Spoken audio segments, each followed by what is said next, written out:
This is not good. Worlds are colliding. You know what happens then?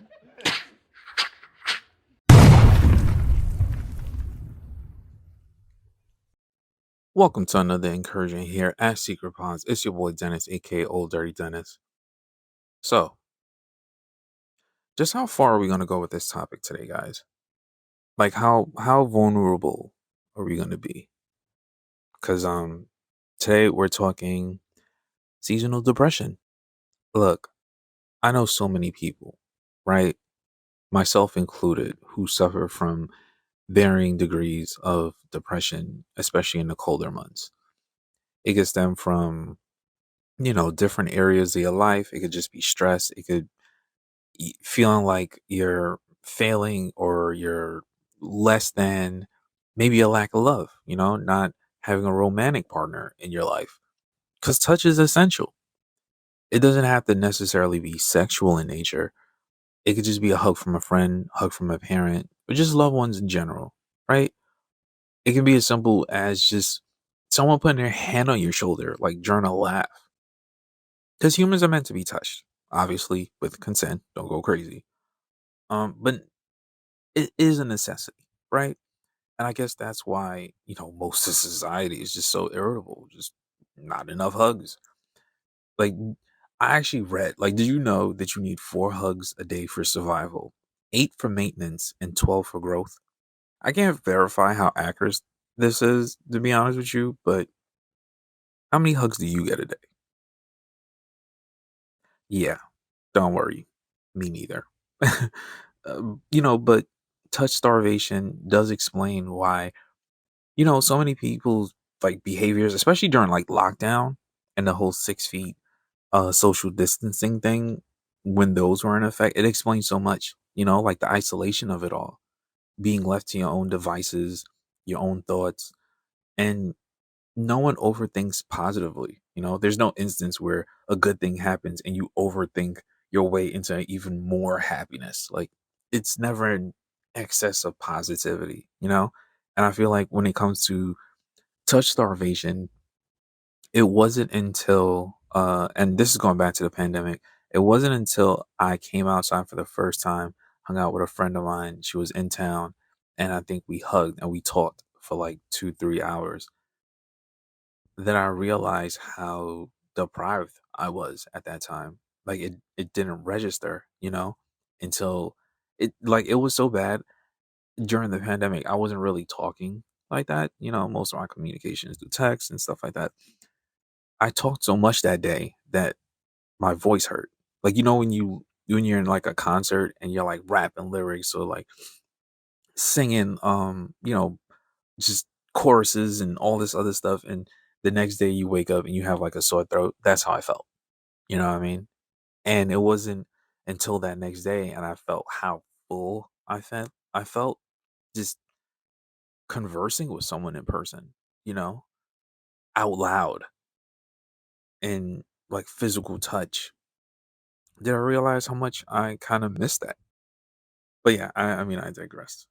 So, holidays, we can talk about that for a second. You're constantly bombarded with like images of like togetherness and warmth and all these other things that you may not have. And it's like a very harsh and quick shock to the system in terms of feeling isolated. Maybe your family lives out of town and you don't have access to them. Or perhaps you do, and they're the source of your stress. When are you getting married? Where's my grandkids? Meanwhile, you're barely keeping life together. Mental health is in the dumps, and you were just hoping to eat your fucking mashed potatoes in peace and be distracted for a while. I get it. There's just so many like layers to it, or like maybe you're working on something and like boom, depression hits you and you're just lo-fi, and now you're frustrated because this thing you were working on you can't even work on anymore because you can't concentrate, and in the process of that you feel like you're drowning because life is happening. You have all these other responsibilities. You still have to go to work and you still have to, like, I mean, functional depression exists, and I feel like a lot of people deal with that. I do. Like, you don't have time to be depressed, and even sometimes being honest, sometimes you feel jealous of those who can do that. Like, and it's not meant to be insensitive or anything like that. Is you feel jealous that, hey, I wish I could just lay down and crawl up in a hole, and be sad, you know, just the luxury of that. Not everyone has that. Sometimes life fucking sucks and you still have to get up and be in it. You still have to present yourself at work or for a meeting or finish this job for a client, or your phone bill is due. AT&T is knocking. It's almost the first. You got rent to pay. Like, it is a and again, that's not shooting at anybody in that type of situation. It's just speaking on functional depression, and I feel like so many of us don't have the time to sit with our feelings and process these things because so many other things are being thrown at you at life, and you have no choice but to deal with those things.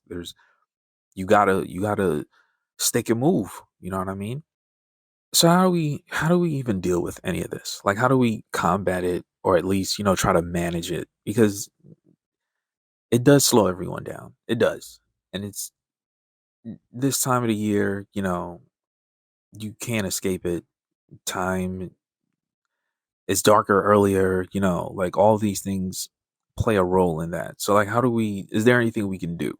At least for me, I've tried to develop things to, kind of like preventative measures, to hopefully make a difference. And hopefully, putting this out, it resonates with someone. And, maybe you find something on this list of things and it helps you in some sort of way. Because just to be clear, I am not a professional on the matter.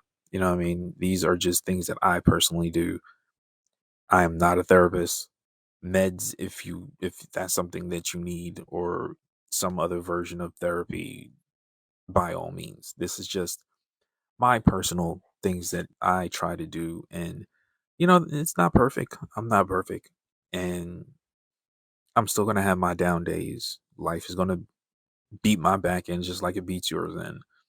But I do these things and keep them in mind also to kind of help me, right?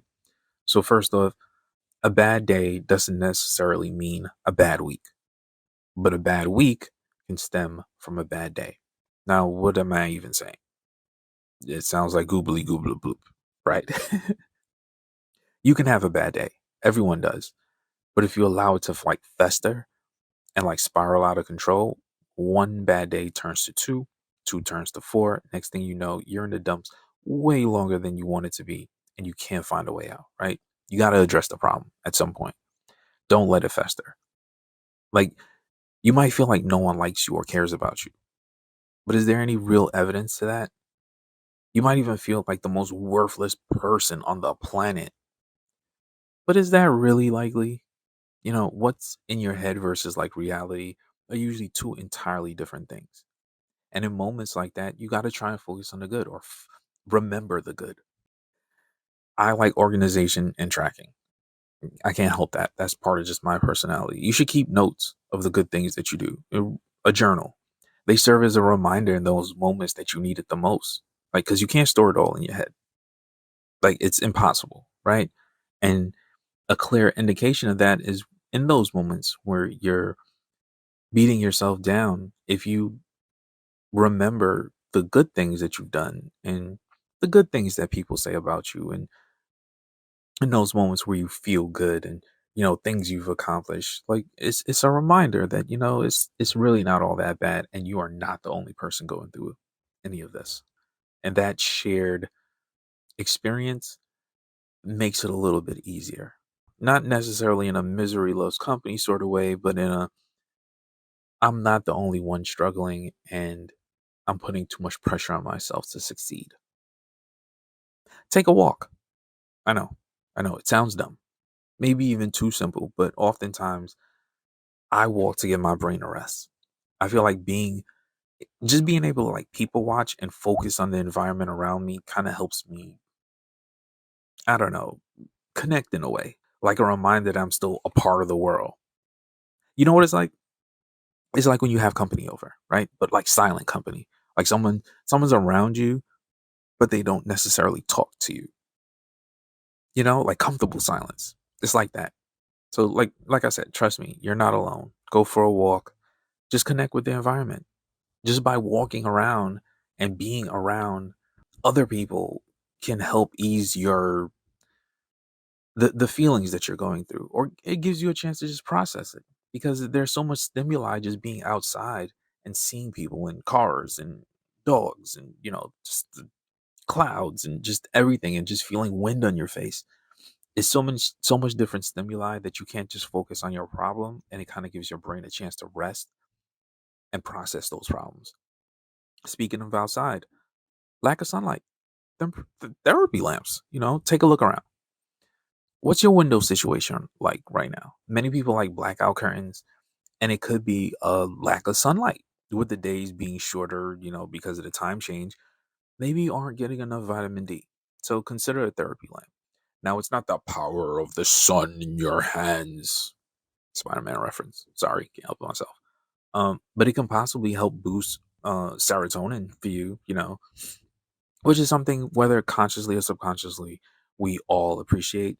When the weather's nice, you go outside and it's summer and the sun just hits you in the face like blow, like 7 in the morning, you feel alive.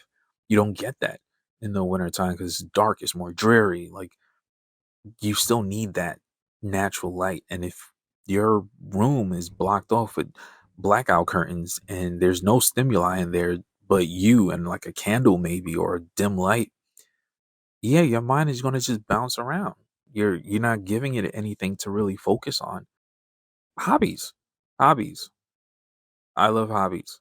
I love having hobbies. I love meeting people with different hobbies. Draw, paint, look into plants, Legos, Lego plants, bake, pottery, collect, learn a language. Just go outside of your comfort zone. Challenge yourself. You never know. In the process, you may learn something new about yourself, and that might be something that you needed, and that could be something that you can explore and kind of help you along the way. Get a routine and stick to it, like an actual routine that you can stick to. I don't mean anything super strict like a school, every hour on the hour you do blah blah blah blah blah. I feel like a lack of like routines can cause days to blur, right? And days blur over time. It makes you feel like you're running in place and you're not accomplishing anything, and the world is passing you by. You have to take a hold of your life. If that means working out, and you have like a set schedule, 5 p.m., 30 push ups, and 5 p.m., 30 push-ups. You know what I mean? Like, you have to set these markers in your day to know that you're doing something. Otherwise, you're just sitting there letting the darkness kind of just suffocate you, you know? Do the opposite. Overthinking. If it's like a part of your brain that's overthinking, like putting you in like a worse mood, like if that's wrong, the opposite has to be right. There's a Seinfeld episode where George does the opposite of all his impulses, and it's meant to be comedic. Like, there's this girl, he sees her, and normal George would never tell her that he's home with his parents and he's unemployed. But opposite George does this, and he actually gets the girl. She actually appreciates his honesty. He lives in New York. And I feel like, while it, like I said, is meant to be comedic, there is some sort of truth to it. Because instead of thinking you can't for whatever reason, I know it sounds stupid, think that you can. Like, if your mind has the ability to press you further down into helplessness, it should have the ability to do the opposite. Obviously, with some practice, like I mentioned earlier about remembering the good things that you've done, and hobbies, and exploring and learning more about yourself and all that. Speaking of yourself, treat yourself. You know what I mean? Movie night, spa day, a nice meal. Like, you deserve it. A gift from me? Why I shouldn't have? Like, obviously, don't throw yourself into debt in the process, but treat yourself. Do something for you that makes you feel good, and that'll also help you, in those moments that you need it. Also, acceptance. Some things are just literally out of your control, and that is life. You know what I mean? You don't have full control over every single morsel of that's just life. However, what you do control, take a step back. assess, and possibly restructure your goals to kind of meet you where you are now and take it from there. And that isn't a sign of failure. That is actually a sign of fluidity. You know what I mean? Because as this situation changes and calls for new solutions, you have to become those new solutions. You can't keep trying to do things X way or the way, I don't know, your friend did it or someone you admire did it. You're not them. And you guys aren't even in the exact same situation. So you have to take into account that things change and you need to change with it. That doesn't mean give up on your goal. It just means that path that you were taking, you might have to take a side quest first and then come back to it. You know what I mean? Also, I mentioned earlier exercise, working out, yoga, meditate, just try something different. Because honestly, the better your body feels, coincidentally, the better you feel. And the idea of just, accomplishing something will always have a positive impact on your psyche. I even recommend some Kid Cudi hums, you know? They've gotten me through some dark times. So honestly, I do hope, this helps someone, whatever it is you're going through. I sincerely mean that because, like I said, we are all going through something. Everyone's fighting silent battles, and I do hope you win yours, you know? Thanks for listening. As always, if there's anything you want me to talk about, reach out. I'm on all social media sites as Old Dirty Dennis. That's OLDIRTYDENNIS. You can find my art and greeting cards on Etsy. That's artbyden.etsy.com. DENN. Till the next battle, stay worthy. It's your boy. Peace.